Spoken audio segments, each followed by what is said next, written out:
দর্শক স্বাগত জানাচ্ছি এনটিভির নিয়মিত আয়োজন এই সময়ে।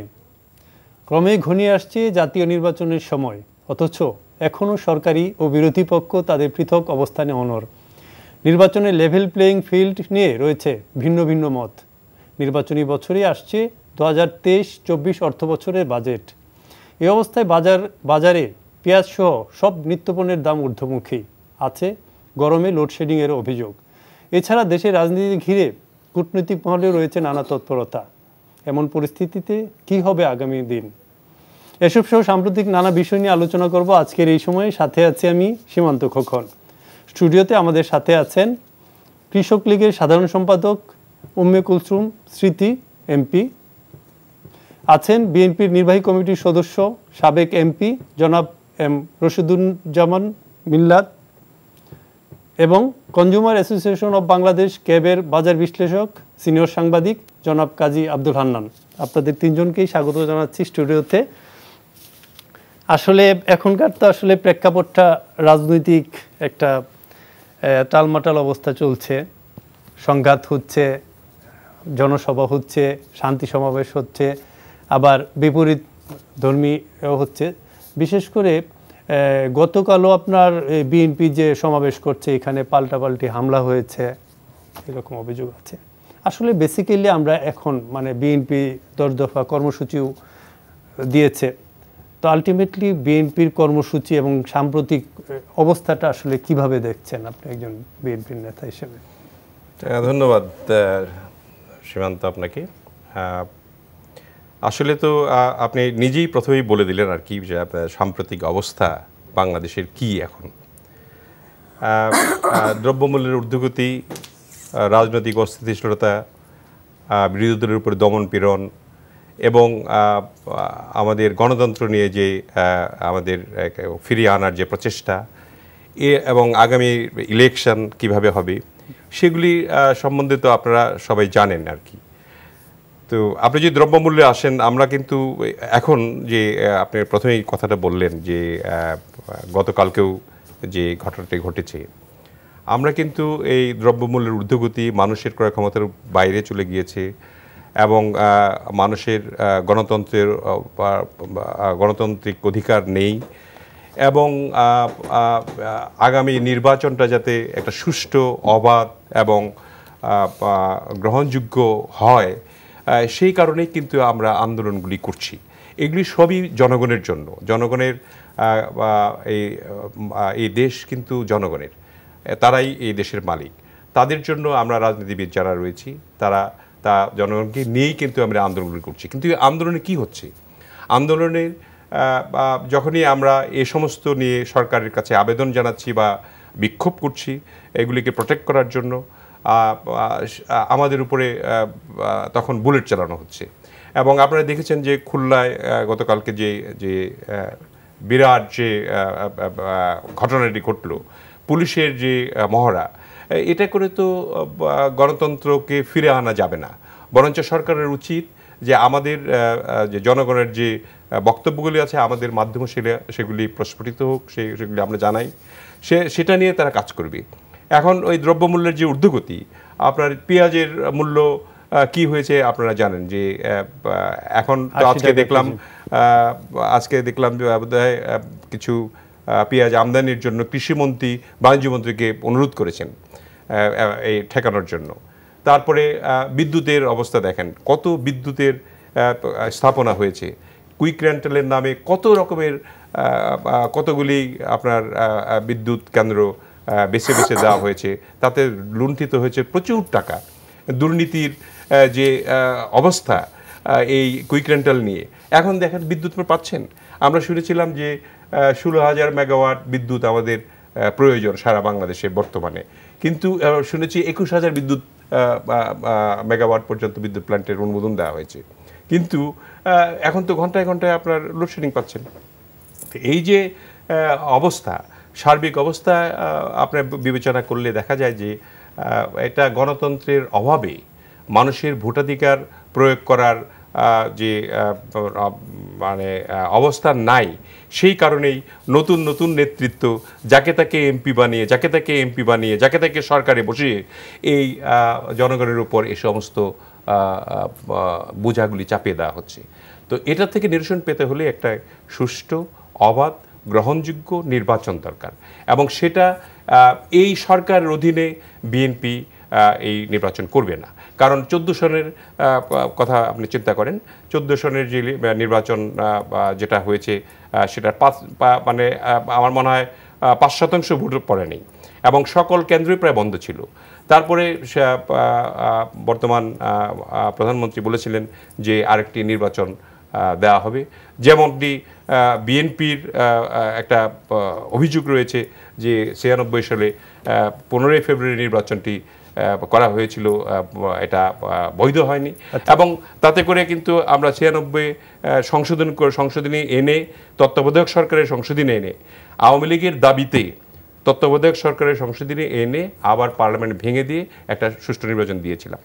এবং তখন এবারও আমাদের ওই 14 সনেও এটা বিষয়টা ছিল যে হয়তোবা 14 সনের যে ঘটনাই ঘটুক না কেন, হয়তোবা একটা এই আওয়ামী লীগের মতো একটি দলের সুবুদ্ধির উদয় হবে, তার একটা সুষ্ঠু নির্বাচনের মাধ্যমে হয়তো গণতন্ত্রকে ফিরিয়ে, মানে সুষ্ঠু নির্বাচনের তো দূরের কথা, আর কোনো নির্বাচনই হলো না।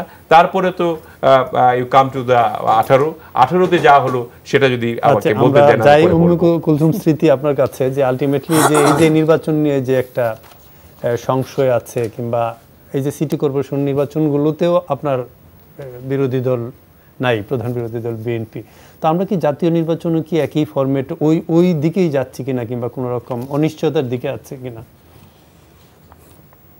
দেখেন, আপনাকে ধন্যবাদ, এনটিভির সকল দর্শককে ধন্যবাদ, সেই সাথে আমার এলাকার জনগণকে ধন্যবাদ জানাচ্ছি। আপনি আমাকে আজকে এই সুযোগটা দিয়েছেন জনসম্মুখে অন এয়ারে কথা বলার জন্য।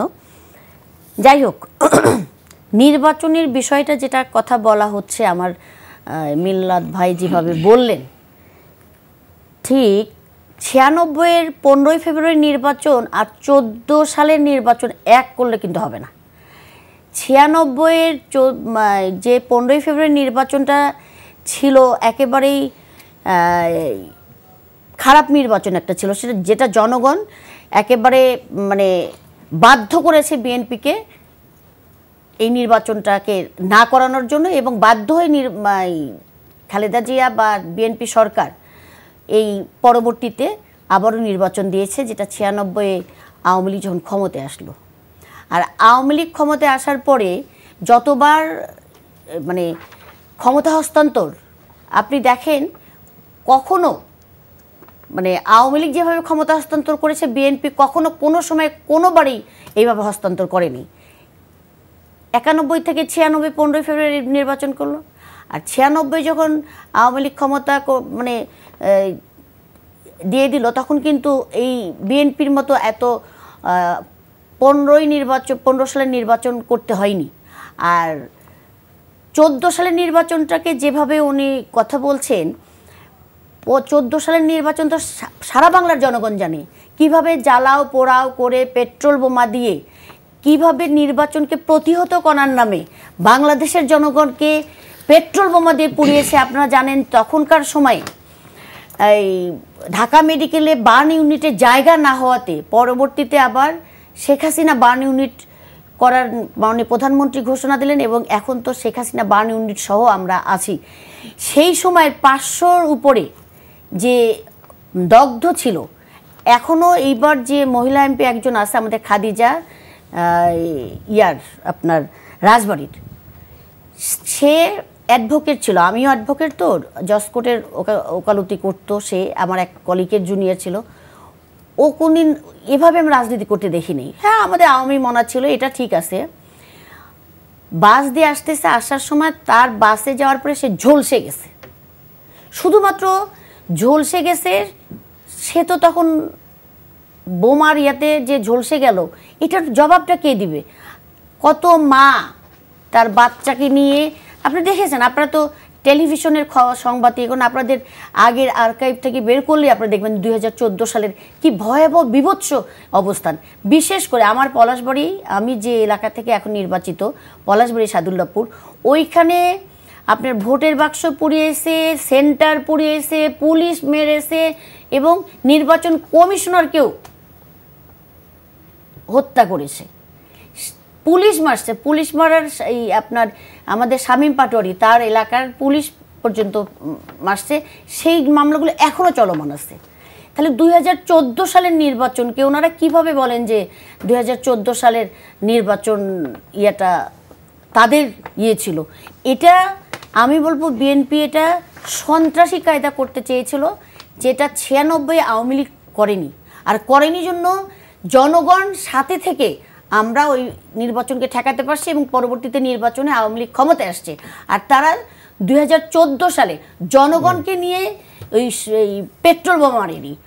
আমার গাইবান্ধার বাস, ওই নান্টু বাস না একটা কি জানি, নাপু বাসে করে আমার সাদুল্লাপুরের ছেলে সহ কতজন যে মানে ওই বাসটাতে গেছে, আমি তো ওখানকার মানে আমরা আবার সেই রকম একটা সংঘাতময় একটা অবস্থার মধ্যে দিয়ে যাচ্ছি, মানে দিকে যাচ্ছি, মানে নেক্সটে আমরা যদি নেক্সটে আমরা সন্ত্রাসবাদী এর দিকে যাব না। এই জন্য যাব না, যদি বিএনপি শুভবুদ্ধি উদয় হয় তাহলে তারা 2014 সালে যে পেট্রোল সন্ত্রাসী করেছে সেখান থেকে সরে এসে 2018-তে নাকে খত দিয়ে তারা ইলেকশনে আসছে। আসার পরে এক একটা সিটে 3জন 4জন করে লন্ডন, গুলশান আর পল্টন 3 জায়গা থেকে নমিনেশন দিয়েছে। বলা হলো যে আমাদের বিরুদ্ধে মামলা আছে ইত্যাদি, এই জন্য একজন বাদ হলে আরেকজন, এরকম 3জন 4জন করে নমিনেশন দিয়েছে। দেওয়ার পরে 18 সালের নির্বাচনকে তারা একটা কলঙ্ক দেওয়ার চেষ্টা করেছিল, যেটা তারা সব সময় বলে যে রাতের ভোট কি দিনের ভোট রাতে হয়ে গেছে, মধ্যরাতের মিডনাইট ইলেকশন বলে। এমন কোনো টেলিভিশন 36-40টার মতো টেলিভিশন আছে, এমন কোনো সাংবাদিক এমন একটা জিনিস যদি টেলিভিশনে বা একটা পত্রিকা বা একটা ছবি দিয়ে দেখাতো যে রাতের ভোট মারতেছে, তাহলে আমি বলতাম যে রাতের ভোট হয়েছে। 18 সালের নির্বাচনটাকে তারা মানে কলঙ্ক দেওয়ার জন্য বিএনপির নেতাদেরকে আমি বলবো তাদের শুভবুদ্ধির উদয় হবে। 14 গেছে, 18 গেছে, এই যদি 23-এর নির্বাচন যায়, দ্বাদশ নির্বাচন যায়, তারা তো মানে কি বলবো, পদযাত্রার নামে তো পতন যাত্রা করতেছে। এটা খুব সত্য কথা, পদযাত্রার নামে পতন যাত্রা করতেছে। এই যদি 23 সালের নির্বাচনে তারা না আসে, তাদের পতন অনিবার্য। আর একটা বিষয় যেটা আপনি বলছেন যে আমার এক মিনিট আমি বলি, শেষ করি। উনি যেটা বললো যে আগামী নির্বাচনটা যেন গ্রহণযোগ্য হয়, মাননীয় প্রধানমন্ত্রী কৃষকরত্ন জননেত্রী শেখ হাসিনা তিনি আগামী নির্বাচনকে গ্রহণযোগ্য করার জন্য, আপনারা জানেন 18তেও তাকে ডাকা হয়েছিল, 14তেও মানে বিরোধী দলীয় নেতাদের ডাকা হয়েছিল কথা বলার জন্য, তাদেরকে অনেক মিনিস্ট্রি দেওয়া হয়েছে। এগুলো আমি এত পিছনে কথা যেতে চাই না। এই আগামী নির্বাচনেও তারা যদি মনে করে যে আমরা ইলেকশনে যাব, ঠিক আছে, ভোটটা কিভাবে হতে হবে, কিভাবে সিইসিকে শক্তিশালী করতে হবে, সেই দিকে তারা পরামর্শ দেয়, সেইভাবে তারা চলে আসুক, জনগণের কাছে সেটা নিয়ে যাক।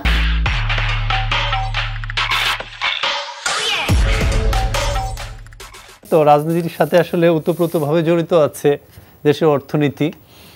তো জনাব কাজী আব্দুল হান্নান, তো আপনি তো ক্যাবের সাথে আছেন, তো এই যে দ্রব্যমূল্য নিয়ে বিশেষ করে দেখেন এক পেজ নিয়েই মানে ব্যাপক আলোচনা চলছে, আদার দাম একদম সীমাহীন পর্যায়ে আছে। তো ওভারঅল আসলে দ্রব্যমূল্যের এই অবস্থাটা কেন, আপনাদের বিশ্লেষণ কি বলে? ধন্যবাদ। আসলেই এখন যে অবস্থা হয়েছে, একজন ভোক্তা হিসাবে আমি, আপনি, এমনকি আমার দুপাশে 2 দলের 2 নেতা, প্রত্যেকেই কিন্তু ব্যক্তি জীবনে ভোক্তা হিসাবে আমরা প্রত্যেকেই কিন্তু নাকাল দ্রব্যমূল্যের যে অবস্থা। কিন্তু বাস্তবতাটা কোথায়? আমাদের 2 দলের 2 বলা যায় সর্ববৃহৎ 2টো দল, 2 দলের 2 জন নেতা আজকে এই আলোচনায় বসে বাজার পরিস্থিতি বা সাধারণ মানুষের যে জীবনযাপনের অবলম্বন, সেই জায়গা নিয়ে কি একটা কথা উচ্চারণ করেছেন? যে কারণে রাজনৈতিকভাবে যদি যারা দেশ পরিচালনা করছেন তাদের কাছে বিষয়টা এতটাই গৌণ হয়ে গেছে, সেটা ওনাদের কাছে শুধু না, দেশ পরিচালনা করেন তো সরকার, একটা রাজনৈতিক দল আসলে অন্য বিষয়াদির ভিতরে যতটা ইনভলভ, মানুষের যে সার্বিক অবস্থা, মানুষের যে নাভিশ্বাস অবস্থা, সেই জায়গাকে অ্যাড্রেস করার জন্য যে তদারকিটা প্রয়োজন, সেই তদারকিটা আসবে কোথা থেকে? আসবে তখনই যখন রাজনৈতিক নেতৃত্ব অনুধাবন করবেন মানুষের বাস্তবতাটা কি। এটা আমি বলি না যে আজকের সরকার সেটা অনুধাবন করছেন না, করছেন, কিন্তু সার্বক্ষণিক যে তদারকিটা দরকার বাজারে, সেটির অনুপস্থিতির কারণেই মাত্র পেঁয়াজের প্রসঙ্গই আপনি যখন তুললেন, পেঁয়াজের মৌসুম কিন্তু এখনো একেবারে শেষ হয়ে যায়নি। সবে পেঁয়াজের মৌসুমটা শেষ হয়ে তার রেসটা কাটেনি। এই অবস্থায় কিন্তু বাজারে পেঁয়াজের দাম হু হু করে বাড়ছে, কত দ্বিগুণ হয়ে গেছে। এখন প্রশ্ন হচ্ছে যে কেন হলো? কৃষকের হাত থেকে পেঁয়াজ বাজারে চলে যায়নি, কৃষকের হাতে, অর্থাৎ আমার দেশের যে উৎপাদন, সেই উৎপাদন এখনো পুরোটা বাজারে আসেনি, কৃষকের হাতেই এখনো রয়ে গেছে অনেকটা পেঁয়াজ। তারপরেও কেন বাজারের চাহিদা সাথে সামঞ্জস্য রেখে যে বাজার মূল্য নির্ধারণ সেটি হচ্ছে কিনা, সেটি দেখার দায়িত্ব কার? দেখার দায়িত্ব নিশ্চয়ই সরকারের। সরকার তো এটা অস্বীকার করতে পারেন না বলেই কিন্তু তারা রাজনৈতিকভাবে মন্ত্রী বলছেন যে যদি দাম স্থিতিশীল না হয়, এই অবস্থা চলতে থাকে, তাহলে আমদানি করা হবে। এই যে থ্রেটটা করা হবে বলে তিনি কাকে প্রশ্রয় দিচ্ছেন? এই প্রশ্নটি এসে যাচ্ছে যে আমদানি করছি না, অথচ আমদানি করব বলে আমরা যে বাজারটা অস্থিতিশীল হয়ে আছে, সেই অস্থিতিশীলতা কাটিয়ে ওঠার জন্য কি এটা কোনো পজিটিভ অ্যাপ্রোচ? সেই প্রশ্নটা এসে যাচ্ছে। কারণ দেখুন, বৃহস্পতিবার দিন মন্ত্রী বললেন, শুক্রবার দিন বললেন, বৃহস্পতিবার দিন কৃষি মন্ত্রণালয়, বাণিজ্য মন্ত্রণালয়ের চিঠি গেল। আমি গতকালকের বাজারটি যদি পর্যালোচনা করে দেখি, শনিবার দিন ফরিদপুরের পাইকারি বাজার একদিনে ৩,১০০ টাকা থেকে ২০০ টাকা পর্যন্ত ছিল যে বাজার প্রতি মণ পেঁয়াজের দাম, সেটি শনিবারের দিন একটি কথার কারণেই, মন্ত্রীর একটি হুমকির কারণে এটা ২,১০০ টাকায় নেমে গেছে। তাহলে অবস্থাটি কি? এটা কি সাপ্লাই অ্যান্ড ডিমান্ডের উপরে বাজারটা চলছে? যদি সাপ্লাই এবং ডিমান্ডের উপরে যদি বাজার চলতো, তাহলে একদিনে এভাবে নেমে যাওয়ার কথা নয়। তার মানে হচ্ছে বাজারে কিন্তু ওদিন ডিমান্ড কমেনি। মানে আপনি কি বলতে চাচ্ছেন যে অব্যবস্থাপনাটা আছে? বাজারের যে ডিমান্ড ছিল সেটি যদি একদিনে কমে যেত, তাহলে বাজার এতখানি পড়তে পারত, কিন্তু ডিমান্ড তো একদিনে এতটা কমতে পারে না। তার মানেটাই হচ্ছে কৃত্রিমভাবে বাজারে পেঁয়াজের দাম বৃদ্ধি পাচ্ছিল। সেই জায়গায় একটা হুমকি 1/3 দাম কমিয়ে দিল। এই মনিটরিংটা তাহলে অভাব ছিল। রাজনৈতিক সরকার যদি তাৎক্ষণিকভাবে তার ভোক্তা, তার জনসাধারণের জনস্বার্থের জায়গাগুলোকে যদি নজরদারির উপরে রাখেন, তাহলে এই ধরনের কৃত্রিমভাবে মূল্য বৃদ্ধি ঘটতে পারে না। এখন সরকারের যে অ্যাপারেটাসগুলো, বলবেন যে সরকার কি সব কিছুই প্রতিদিন মনিটর করবে? না, সরকারের ব্যবস্থাপনা, তার যে হ্যান্ডসগুলো আছে, অর্থাৎ রাষ্ট্রযন্ত্রে যে প্রতিষ্ঠানগুলো আছে, সেই প্রতিষ্ঠানগুলোর উপরে সরকারের নজরদারি যদি থাকে, তাহলে সেই প্রতিষ্ঠানগুলোকেও কিন্তু সাধারণ বাজারের উপরে তার নজরদারিটা বহাল রাখতে হবে। আমাদের গ্যাপটা, শূন্যতাটা হচ্ছে এই জায়গায়। আপনি যদি বলেন যে আসলে এই যে হান্নান সাহেব যেটা বললেন যে আলটিমেটলি আপনারা মানে পলিটিক্সের ব্যাপারে যেরকম একটা ফোকাল, যেরকম একটা সিরিয়াসনেস, আসলে দ্রব্যমূল্য কিংবা পাবলিক ইন্টারেস্ট যেগুলো কিংবা পাবলিক নিড যেগুলো, এগুলোতে আপনাদের এটা না। হান্নান ভাই, আমি বলতে চাচ্ছিলাম আপনি বলার আগেই, উনি বলছেন যে আমরা দুই পাশের দুইজন রাজনৈতিক নেতা আমরা দ্রব্যমূল্য নিয়ে কোনো কথা বলিনি। আমাদের বিএনপির তরফ থেকে এখন যে আপনার প্রতিবাদগুলি হচ্ছে, এটা কিন্তু নিত্য প্রয়োজনীয় দ্রব্যমূল্যের যে ঊর্ধ্বগতি, এটা কিন্তু মূল এজেন্ডা কিন্তু, এবং আমরা কিন্তু এটারই প্রতিবাদ করছি। আপনি বলতে পারবেন না যে আমরা জনগণের জন্য কিছু বলছি না, বা জনগণের যে আশা আকাঙ্ক্ষা যেগুলা রয়েছে সেগুলো নিয়ে আমরা কথা বলছি না, সেটা কিন্তু নয়। আমাদের এই যে এখন যে জেলায় জেলায় আমাদের যে অনুষ্ঠানগুলি হচ্ছে, যে আমাদের পদযাত্রা হচ্ছে, প্রতিবাদ হচ্ছে, সেগুলি কিন্তু এই জনগণকে সাথে নিয়েই হচ্ছে, এবং এই দ্রব্যমূল্যের ঊর্ধ্বগতি, তারপরে আপনার আমাদের বিদ্যুতের চাহিদা, যে কথাগুলি বললাম আর কি, তো সেগুলি নিয়ে কিন্তু আমরা প্রতিবাদ করছি, এবং সেখানে প্রতিবাদগুলি দিতে হচ্ছে না। এবং সেটা এই প্রতিবাদ যদি আমরা না করতে পারি, সেই কারণে এটার যে পরিমাণ বাধা এবং যে পরিমাণ আপনার পুলিশি লাঠিচার্জ, সেটা তো আপনি নিজেই দেখেছেন, গতকালকেও দেখেছেন। তো এটা হান্নান ভাই সত্য বলেনি যে আমরা যে রাজনৈতিক নেতারা জনগণের কথাই বলে, এবং বিশেষ করে বিএনপি তো আপনারা দেখেন যে এখন দেশের প্রায় ৮৬% মানুষ এখন আমাদের সঙ্গে। আমি বলবো যে আমরা যারা এই যে আপনার ইলেকশন হলো, কোনো জায়গায় তো 14, হাইয়েস্ট ইলেকশনটা হলো চিটাগাংয়ে 14% ভোট পড়েছে, তার মানে 86% লোক ভোট দিতে যায়নি। তার মানে তাই এই সরকারকে প্রত্যাখ্যান করেছে।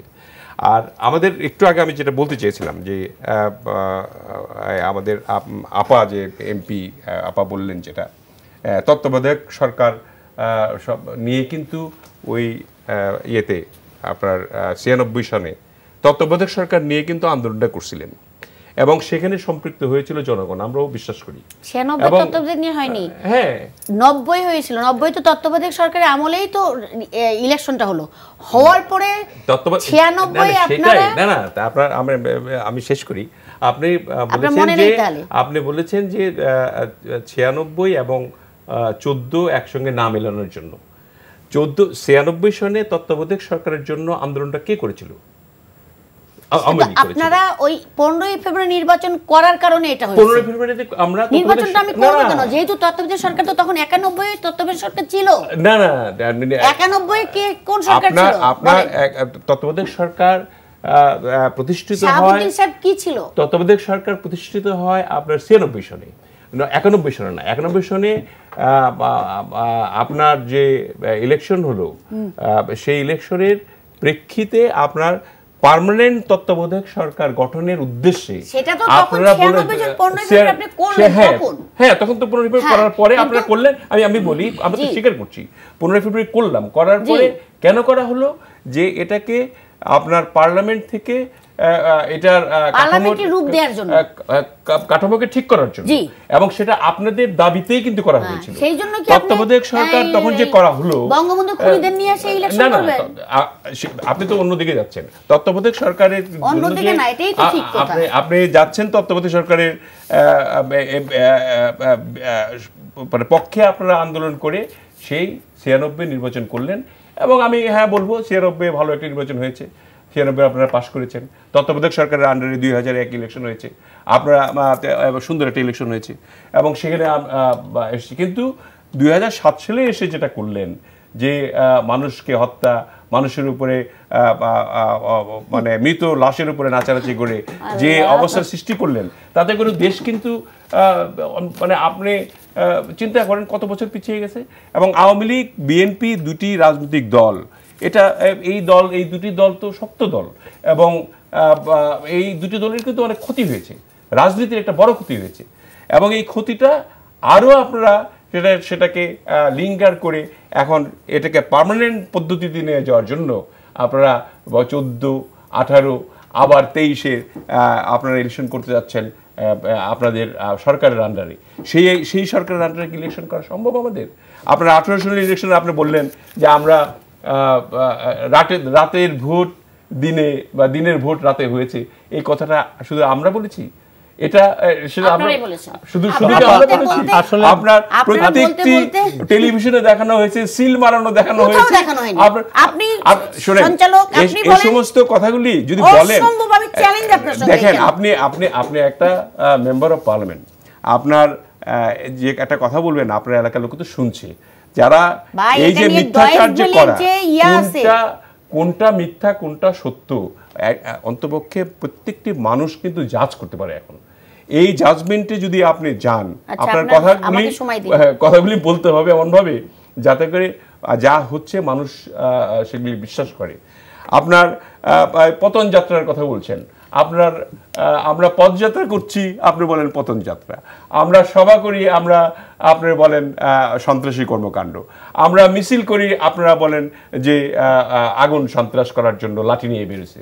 এখন মানুষের অধিকার আদায়ের জন্য যা যা করতে যাব আমরা, সেটার যদি অপব্যাখ্যা দিয়ে আপনি অন্য নাম দিয়ে দেন, তাহলে এটার তো আর করার কিছু নেই। এটার বিবেচনা করবে জনগণ, এটা তো আমরা করব না। আপনি বলেন যে এটা নেক্সট ইলেকশনটা আপনি দেন না, নেক্সট ইলেকশনটা আপনি ইয়েতে দেন, আপনি নেক্সট ইলেকশনটা তত্ত্বাবধায়ক সরকারের আন্ডারে দেন ইলেকশনটা। তত্ত্বাবধায়ক সরকার তো নাই, আপনারা মৃত ব্যক্তিকে টেনে তুলে যদি বলেন যে হ্যাঁ কর না কর, তাহলে কি হবে? হ্যাঁ ভোট না ভোট হবে কেন? আপনারা এত পপুলার তো তত্ত্বাবধায়ক সরকার আন্ডারে ইলেকশন দেওয়ার সুবিধা কোন জায়গায়? এক মিনিট, আমি একটু তাহলে বলতে দেন। আপনি বললেন যে 14 এবং 18 সালের মতো 23 সালের নির্বাচন করব। 14 সালে আপনারা আগুন সন্ত্রাসী করেছেন, জনগণ আপনাদের প্রত্যাখ্যান করেছে এবং 14 সালে ক্ষমতায় এসেছে। না 14 সালে প্রত্যাখ্যান করেছে মানে কত শতাংশ ভোট পেয়েছেন আপনি? পেয়েছেন আপনার 95%। না আপনি তো বলতে পারবেন না 95% লোক আপনাকে। তাহলে তো এতদিন আওয়ামী লীগ ক্ষমতায় থাকারই কথা ছিল না, থাকার কথা না তো। আপনি জোর করে আছেন, জোর করে আছি। আপনি জোর করে আছেন, আপনারা কি মানুষের মেন্টালিটি আছেন? নাই তো না, মানুষ এমনি আমাদের কাছে আছে, এমনি তো হচ্ছে এমনি বাদ। এখন তাহলে আমরা এই অবস্থাটাতে আমরা কোন দিকে যাচ্ছি? এটা নিরসন তো আপনাদের নিরসন করতে, আপনি তো একটা রাজনৈতিক দল। জনগণ ভালো দিকে আছে, জনগণ বাংলাদেশের সঙ্গে আছে, আওয়ামী লীগের সঙ্গে আছে, এই জন্য দেশ ভালোভাবে চলছে। এটা তো বিষয় না, বিষয় হচ্ছে উনি যে কথাগুলো বলছেন। আচ্ছা, আমরা একজন করে বলেন। ওনার যে কথাটা যে দেশ পিছিয়ে যাচ্ছে, দেশ পিছায় নেই, এখনো দেশ এগিয়ে যাচ্ছে। দেশ এগিয়ে যাচ্ছে জন্য আজকে আওয়ামী লীগ এ পর্যন্ত ক্ষমতায় আছে। উনি যে 18 সালের নির্বাচনের কথা বললো যে এই হচ্ছে, তাহলে কি যে 6 জন পাশ করলো, ফখরুল ইসলাম সহ বগুড়ার যে ইলেকশনে ফখরুল ইসলাম পাশ করলো, সেটাও কি সে তাহলে রাতের ভোট দিয়ে তাকে পাশ করাইছে? আচ্ছা করুক, 1 মিনিট আপনি শোনেন, আমি শুনি, বলি, লেট মি সে। ফখরুল ইসলাম সাহেবকে ওত নিতে দিল না, কারা দিল না? বিএনপি দিল না। আর 6 জন কিন্তু ঠিকই নিল 7 জনের মধ্যে। সেটা তো আমাদের রাজনৈতিক কৌশল, আপনি আমাদের রাজনৈতিক কৌশল নিয়ে আপনি কথা বলতে পারেন। আমি বলি কৌশল নিয়ে তো কথা বলবো। আমি রাজনীতি আওয়ামী লীগ করে, আপনি বিএনপি করেন, কেন দেয়নি? তার একটা সবচেয়ে সত্য কারণ যে তারেক জিয়া তো বিদেশে পলাতক আসামি, খালেদা জিয়া তো মানে সাজাপ্রাপ্ত আসামি, এতিমের টাকা চুরি করে। এখন যদি ফখরুল ইসলাম যদি ওত নেয়, তাহলে তো 2 জনের খাওয়া শেষ। তারা মা ছেলে বুদ্ধি করে তাকে ওত নিতে দিল না, সেও এই ইয়াতে থাকলো। থাকার পরে কি হলো? রুমিন সহ ছোটবেলায় ওই যে খালা, নানি, দাদি যারা গল্প শোনাতো, এরকম গল্পের ভিতরে যদি গল্প করেন আপনারা, তাহলে তো এটা হাস্যকর। এবং হাস্যকর কি না, আপনার খালেদা জিয়া, বেগম খালেদা জিয়া, এবং আপনার বেগম খালেদা জিয়া, জনাব তারেক রহমান, ওনারা কি চাবে যে ওনারা মানে আমাদের ফখরুল ইসলাম সাহেব কি ওনাদের ডিঙ্গে উনি প্রধানমন্ত্রী হবেন, বা উনি কি বিরোধী দলের নেতা হবেন? উনি এটা বলেছেন কোন সময়? একটা লোককে আপনারা কেন একদিনও বলেছেন দ্রব্যমূল্য নিয়ে কোন একটা সব সময় বলছি আমরা? এখন আপনারা যখন দেখছেন ইলেকশন এসে গেছে, জনগণ তাদের আপনার সঙ্গে নাই, এখন আপনারা এই যাতে ক্ষমতায় যাতে যেতে হবে, জনগণকে ধোঁকা বানায় আপনার দ্রব্যমূল্য সাইনবোর্ড এই কয়দিন চলে গেছে। কি হান্নান ভাই বলেন? আমার মনে হয় কোনদিন এনাফ ইজ এই এনাফ। 14 বছরে কোনদিন এই বিএনপি এগুলো নিয়ে বলেনি। পেঁয়াজের দামের বিষয়টা আপনি জানেন, বাংলাদেশের নৈতিকতার অভাব মানুষের, আমাদের কি জন্য নৈতিকতার অভাব? এসকে যদি পেঁয়াজের একটা ইয়াতে যদি 1/3 কমে যায়, তাহলে আমি যে মুসলমান, আমার যে একটা দায়িত্ব আছে, এটুক কি আছে বাংলাদেশের জনগণের মাঝে? আমি লন্ডনে যে একটা লিপস্টিক কিনেছিলাম, যখন পে করতে গেছি তখন আমাকে বলে যে এটা একবার ইউজ মানে খোলা হয়েছে, এটা না, তুমি একটা ভালো চা নিয়ে এসো। আমি ঠান্ডার, ওরা বিধর্মী, ঠিক না? আমাদের দেশে কি এরকম আছে? নাই।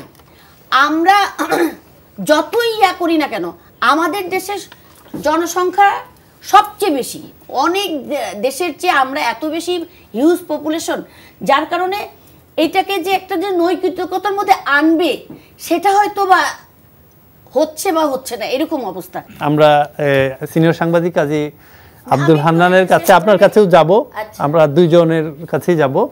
তো আলটিমেটলি একটা ইস্যু আসছে যে আমাদের রাজনীতি একটা কূটনীতিকদের একটা ইস্যু আসছে।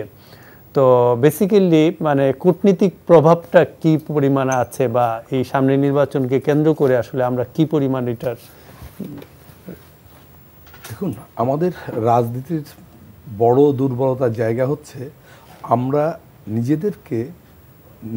নিজেদেরকে ক্ষমতাবান হিসাবে চিন্তা না করে সবসময় পরশ্রী কাতরতায় ভুগি, এবং সর্বক্ষেত্রেই পরনির্ভরতার একটা প্রবণতা আমাদের বরাবরের। আমরা যে কোনো ব্যাপারেই আমার নিজের রাজনৈতিক সক্ষমতা দিয়ে, আমার সাংগঠনিক শক্তির উপরে বলিয়ান হয়ে বাংলাদেশের রাজনীতিকে, আমার দলের অবস্থানকে আমি গড়ে তুলব, সেই জায়গাটির জন্য যতটা কাজ করার প্রয়োজন, তার চাইতে বেশি আমরা বিদেশ নির্ভরতাটা প্রকাশ ঘটাই। যখন যে দলই বিরোধী দলে থাকুক না কেন, আমরা দেখি রাজনৈতিকভাবে সেই দল লবি করে দেশের প্রয়োজনে আন্তর্জাতিক রাজনীতিকে টেনে আনতে যান, যেটি আমাদের এক ধরনের রাজনৈতিক দেউলিয়াপনা।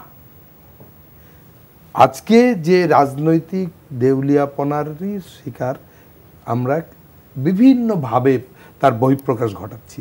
আপনি যে কূটনৈতিক প্রভাবের কথা বলছেন, একটু আগে আমরা দ্রব্যমূল্যের প্রসঙ্গে কথা বলছিলাম। রাজনৈতিকভাবে আজকে আমার সহ আলোচক যেটা বললেন, যে তারা আজকে যে কর্মসূচিগুলো করছেন, সেই কর্মসূচিগুলো দ্রব্যমূল্যকে ইস্যু করে, কিন্তু প্রতিটা কর্মসূচির ফোকাস কি সেই জায়গায় থাকে? ফোকাস চলে গেছে প্রতিপক্ষের রাজনৈতিক প্রতিপক্ষকে কি করে আঘাত করা যায়, কিভাবে তাদেরকে, আমরা মিডিয়াও তো এটাকেই এই জায়গাটাকেই আমরা ফোকাস করছি। দেখুন, সাংগঠনিক শক্তির উপরে যদি নিজেদেরকে বিকশিত করা হতো, তাহলে এই রাজনৈতিক দল যে ইস্যুগুলো বর্তমানে বাজারের যে পরিস্থিতি, সেগুলোকে ভিত্তি না করে আমরা কোথায় কোন রাষ্ট্র স্যাংশন দেবে, কতটুকু স্যাংশন দেবে, তার লবি করে বেড়াচ্ছি। আবার আর একটি দল যিনি সরকারে আছেন, তিনি স্যাংশন কি করে তুলবো সেইটার দিকে তার নজরটা বেশি।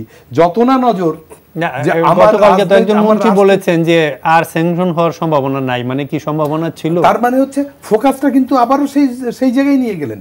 তিনিও কিন্তু প্রকারান্তরের ফোকাসটা নিয়ে গেলেন সেই স্যাংশনের জায়গায়। এমনকি দুইজন মন্ত্রী বলেছেন যে আশা করি আর এখন কি হবে না হবে এটি হচ্ছে আমাদের ইমাজিনেশন, কিন্তু বাস্তবতা হচ্ছে কি? বাস্তবতা হচ্ছে যে আমার স্যাংশন তো আমার কাজের কারণে হচ্ছে, স্যাংশন তো আকাশ থেকে পড়ে উঠছে না, এটা একটা reaction. Every action has equal and opposite reaction. স্যাংশনটা কিন্তু অপোজিট রিয়াকশনের একটা প্রতিফলন। এখন আমার প্রশ্ন হচ্ছে যে সোশ্যাল রেজিস্ট্যান্সটা গড়ে তোলা, এই কাজটি হচ্ছে আমার রাজনৈতিক দলের সবচাইতে বড় কথা। অন্যায় অনিয়ম, সেটা সরকারের যদি অন্যায় অনিয়ম হয়, তার বিরুদ্ধে সোশ্যাল রেজিস্ট্যান্স গড়ে তুলবে কে? গড়ে তুলবে অপোজিশন। আবার অপোজিশন যদি একটা স্থিতিশীল অবস্থাকে ভেঙে ফেলে একটা অস্থিতিশীল পরিবেশ তৈরি করে, তার বিরুদ্ধে যদি ব্যবস্থা নিতে হয়, তাহলে সরকার পক্ষ কি করে করবে? সে রাষ্ট্রযন্ত্র দিয়ে করবে, না সোশ্যাল রেজিস্ট্যান্স গড়ে তুলবে? যদি জনগণের দল হয়, যদি গণতান্ত্রিক দল হয়, তার তো সোশ্যাল রেজিস্ট্যান্স গড়ে তোলার কথা, জনগণকে সাথে নিয়ে। আমরা কি আমাদের রাজনৈতিক দলগুলো কি প্রতিটি অন্যায় অনিয়মের ক্ষেত্রে সোশ্যাল রেজিস্ট্যান্স দিয়ে সেটিকে প্রতিহত করার যে প্রবণতা, সেই জায়গায় কি ফোকাসটা তারা রাখছেন? মানে আমি এই ইয়েতে আসি, জনাব মিল্লাত, আপনাকে যদি বলা হয় যে আমরা বলা হয় যে রাজনৈতিক প্রেক্ষাপটটা এখন এই পর্যায়ে গেছে যে আসলে বিরোধী দল এখন বৈদেশিক নির্ভরতার দিকে ওদের ফোকাসটা, এটা মানে সোশ্যাল এর চেয়ে। এটা আপনি বলতে পারেন আপনি সঞ্চালক হিসাবে। বিএনপি তো 14-17 বছর প্রায় হয়ে গেল ক্ষমতার বাইরে। এখন এই যে কূটনীতিকদের কথা বললেন আপনারা, কূটনীতিকদের জেনেভা কনভেনশন অনুযায়ী তাদের যা হওয়া দরকার সেটা আসলে বোধহয় এটার প্রোটোকল যেটা বললেন, প্রোটোকল যেটা সেটা বোধহয় মাননীয় প্রধানমন্ত্রী বোধহয় রাগ করেই, যেহেতু স্যাংশন ইউএস থেকে এসছে সেই জন্য হয়তো রাগ করেই তিনি এগুলা করলেন আর কি, অথবা বা কী কারণে করেছেন তিনি জানেন ভালো।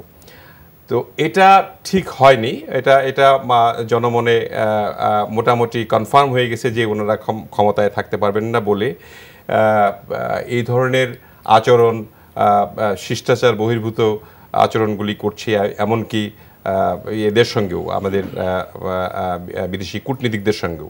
সেই জন্যই আমরা রাষ্ট্র মেরামত করার জন্য 27 দফা দিয়েছিলাম আর কি। তো এটা রাষ্ট্র মেরামতটা কিভাবে করা হবে আগামী দিনে, সেই দিকে আমাদের আসলে আলোচনা করা দরকার। তো একটা তত্ত্বাবধায়ক সরকারের আন্ডারে ইলেকশন দিয়ে সুন্দর একটা ইলেকশন যদি করা যায়, একটা মানে যে যার ভোট যে দেবে, যাকে ইচ্ছে তাকে দিবে, এরকম তো আমাদের একটা বচন রয়েছে, এবং সেটা কিন্তু আর মানুষ 15 বছর থেকে দেখতে পাচ্ছে না। সেই জন্য আমার মনে হয় যে যদি আমাদের রাষ্ট্র মেরামত করার জন্য যে আমরা 27 দফা দিয়েছি সেগুলি যদি ফলো করা হয়, তাহলে এই রাষ্ট্রের পরিবর্তন আসবে। নচেত এইভাবে লুটপাট, দুর্নীতি এবং কালো টাকা প্লাস আপনার টাকা পাচার, অর্থনীতির অবস্থা শূন্য, রিজার্ভের যে অবস্থা এবং ব্যাংকগুলির যে অবস্থা, এগুলি নিয়ে আমরা খুবই শঙ্কিত। আমরা যে যারা জনপ্রতিনিধি রয়েছি তারা তো এই দেশ নিয়েই ভাববো, এবং যা আমার পাশে আপা যে রয়েছেন উনি কিন্তু আমার সাথেই, আমি দেওয়ানগঞ্জ, উনি ওই গাইবান্ধা, মানে একটা নদীর পার আর কি, একটা নদী পার হলে ওই পারে উনি, এই পারে আমি। তো আমরা দেশের মানুষকে ভালোবাসি, দেশের এলাকার উন্নয়ন করতে চাই। তো যার যার অবস্থান থেকে আমরা যে কাজটি করতে চাই, সেখানে যদি সরকার যদি সুন্দর না হয় এবং এটাকে অবকাঠামো যেভাবে থাকা দরকার সেভাবে যদি না থাকে সরকারের, তাহলে তো আর এগুলি করা সম্ভব হবে না। সেই কারণে আমি মনে করি, আমি মনে করি আমার কি সময় পাবো আর এরপরে, মানে সময় শেষ হয়ে আসতে তাহলে আমি শেষ করে দিই। আমরা রাষ্ট্র মেরামতটা করতে চাই এমনভাবে যে রাষ্ট্রপতি এবং প্রধানমন্ত্রীর যে একটা ভারসাম্য রাখা এবং সুপ্রিম জুডিশিয়াল কাউন্সিল করা, যাতে বিচারের যে অবস্থা আপনারা দেখতে পাচ্ছেন, নিশ্চয়ই জানেন আপনারা, দুর্নীতি দমন আইন কমিশন এটা সংস্কার করা, এগুলি নিয়ে আমরা আলোচনা করে, আমরা দুই দল আলোচনা করেই কিন্তু একটা যেভাবে 96 করা হয়েছিল, সবাই মিলে সম্মত হয়েই করা হয়েছিল, এবারও যদি এরকম সম্মত হয়ে এটা করা হয়, তাহলে দেশের গণতন্ত্র ফিরে আসবে, একটা ভালো ভোট হবে, মানুষ আবার স্বস্তি ফিরে পাবে, তারপরে সবাই আলোচনা করে সব কিছু করা সম্ভব। এবং এটা সত্য যে বিএনপি একটি বৃহৎ দল, আওয়ামী লীগ একটি বৃহৎ দল, এই দুটি দলের সঙ্গে অনেক সময় শেষ হয়ে আসছে। আমি ছোট্ট একটা কথা, একটা সংশোধন, সেটা হচ্ছে যে আমার পূর্ববর্তী বক্তব্য বললেন যে জনগণের জেনেভা কনভেনশন অনুযায়ী প্রোটোকল, আসলে জেনেভা কনভেনশন অনুযায়ী কোনো প্রোটোকল দেওয়ার কথা নয়, আছে নিরাপত্তা দেওয়ার। প্রোটোকল এবং নিরাপত্তার ভিতরে একটা মৌলিক তফাৎ আছে, মানুষের কাছে মিসকনসেপ্ট হয়ে যেতে পারে, সেই জন্য আমি এই সংশোধনী দিতে চাই। এটা এখানে প্রোটোকল তুলে নেওয়া হয়েছে, নিরাপত্তা বাংলাদেশ গভর্নমেন্ট তোলেনি। আমি যত আপনার এখানে আসি, মানে আমরা যে অনেক খবর হয়েছে, এটা নিয়ে কিন্তু টক শো হয়েছে, আমার মনে হয় আমার যে বিএনপি দলীয় ভাই তো তার আমাদের কূটনীতিকদের ইস্যুটা আপনাকে আরেকটা জিনিস বলি যে মানে আমরা যে সময় কথা বলছি এই সময় আপনার ইয়েতে আসছে যে মার্কিন দূতাবাসের সতর্কবার্তা, নির্বাচনের প্রাক্কালে তাদের নাগরিকদের সতর্কভাবে চলাফেরার পরামর্শ, মানে আসলে একটা মানে খুব সিম্পল একটা জিনিস না, হ্যাঁ, মানে একটা আশঙ্কা আছে। এটা রুটিন তাদের কথা, এটা বিষয় না, এটা তারা ভয় পেতে পারে। বিএনপি তো সন্ত্রাসী দল, বিএনপি তো এই আগুন সন্ত্রাস করে, বিএনপির জন্য ভয় পেতে পারে। আমি এক মিনিট, এই বিদেশ নির্ভরতা কে করে? খালেদা জিয়া চিঠি লেখে বিদেশে, ইংরেজিতে পারুক আর না পারুক, একটা তো চিঠি লিখছে বিদেশ নির্ভরতার জন্য। তারপরে জিএসপি সুবিধা বাতিলের জন্য সে ইয়াতে বিদেশে লিখছে। আমরা শিষ্টাচার বহির্ভূত, দেখেন আমাদের উত্তরাঞ্চলের লোকজন কিন্তু শিষ্টাচার বহির্ভূত কথা বলে না। হ্যাঁ, আমি কিন্তু একটু ভাই আমি একটু শেষ করি। বেগম খালেদা জিয়া আর আপনার স্ট্যাটাস ইস রাতের দিন, তাই না? রাইট, আমি সেটা বলি না। মাননীয় প্রধানমন্ত্রী শেখ হাসিনার আমার স্ট্যাটাস রাতের দিন, এগুলি নিয়ে আমাদের কথা কিন্তু এইভাবে বলা উচিত না। এক মিনিট ভাই, শিষ্টাচার বজায় রাখেন। আচ্ছা, আমাদের ক্ষমতায় থাকতে পারবে না উনি, যেটা বলছেন ক্ষমতায় থাকতে না পারলে আপনি ইলেকশন দেন। ক্ষমতায় থাকতে না পারলে আওয়ামী লীগের অনেক আগেই এই মানে ইলেকশন কেন, মধ্যবর্তী নির্বাচন হতো। তো আপনারা তো বারবার বলেছেন মধ্যবর্তী নির্বাচন হবে। এই সরকারকে আর পতন হয়ে গেছে, এই সরকার আর নেই, তা হয়নি। এখন কিন্তু একদম 5 বছর, আগের 5 বছর 14 এবং 18 5 বছর পূর্ণ হয়ে যাচ্ছে। আর ওনারা যেটা বলছেন যে রাষ্ট্রযন্ত্র কি, রাষ্ট্র কি চাকা আছে, রাষ্ট্রের কি গাড়ির মতো আছে, রাষ্ট্রযন্ত্র মেরামত কি মেরামত করবে? রাষ্ট্রযন্ত্রের মেরামতের বিষয়টা এখন রাষ্ট্রযন্ত্র মেরামত যদি আপনি না বুঝেন তাহলে তো মানে এটা মানে ভাই আমাকে কথাটা বলতে দেন। কালো টাকার বিষয় যে বললো, বাংলাদেশ আওয়ামী লীগের মাননীয় প্রধানমন্ত্রী কালো টাকা সাদা করতে হয়নি, বেগম খালেদা জিয়া কালো টাকা সাদা করেছে, এটা তো অফ দ্য রেকর্ড। অর্থমন্ত্রী সাইফুর রহমান সাহেব কালো টাকা সাদা করেছে সেই সময় 111-এও তো। আচ্ছা ঠিক আছে, এটা নাই বললাম, আমি বললাম যে হাজার হাজার কোটি টাকা পাচার হয়েছে, এটা ঠিক আছে। আপনাদের তারেক যেভাবে পাচার করে আজকে ওখানে ক্যাসিনো ব্যবসা করছে লন্ডনে, এই যে এই সমস্ত কথা বলেন আপনি, যে এই যে মানে না জেনে কথাগুলি বলেন, এগুলি তো মানে শিষ্টাচার বহির্ভূত, এবং এই কারণেই এই রাজনীতি আমাদের সময় শেষ হয়ে যাচ্ছে, আর আধা মিনিট আছে। দেশ পিছিয়ে যাচ্ছে। বাংলাদেশের আপনি যে বিদ্যুতের কথা বলেন, বাংলাদেশের বিদ্যুৎ আপনি নিজে বলেন যে এখনকার বিদ্যুৎ যেভাবেই এটা ঠিক না, যায় বা যেভাবে আসে, আর সেই আপনার সুন্দর আলোচনা হবে, সমালোচনা হবে, বিদ্যুৎ গ্যাসে না আসছে সেই বিষয়ে তুলনা করলে আপনারাই পাবেন। এটা তো ওনার বলার কিছু নাই। খাম্বা তৈরি করেনি এই সরকার অন্তত। আর একটা কি কথা বললেন, খাম্বা তো লাগবে তো। দেশ কি পিছিয়ে যাচ্ছে? দেশ যদি পিছিয়ে যেত তাহলে আজকে বাংলাদেশে পদ্মা সেতু হতো না, আজকে মেট্রো রেল হতো না, আজকে এত বড় বড় ওভারপাস হতো না। এই গত ঈদে আমি আমার এলাকায় গেছি কোনো যানজট ছাড়া। শুনেন, 15 বছর কন্টিনিউয়াস আপনারা করছেন, 15 বছরে এবং 15 বছর একটা ফ্লাইওভার কমপ্লিট করতে পারেন না এই থাই ইতাল থাইয়ের। এটা একটা ধন্যবাদ। আজকে আমরা ছিলাম না, আজকে এই পর্যন্ত হয়ে গেছে। আগামী এনিওয়ে মানে আমি চাই যে শিষ্টাচার বহির্ভূত কোনো কথা আমাদের বলা উচিত না।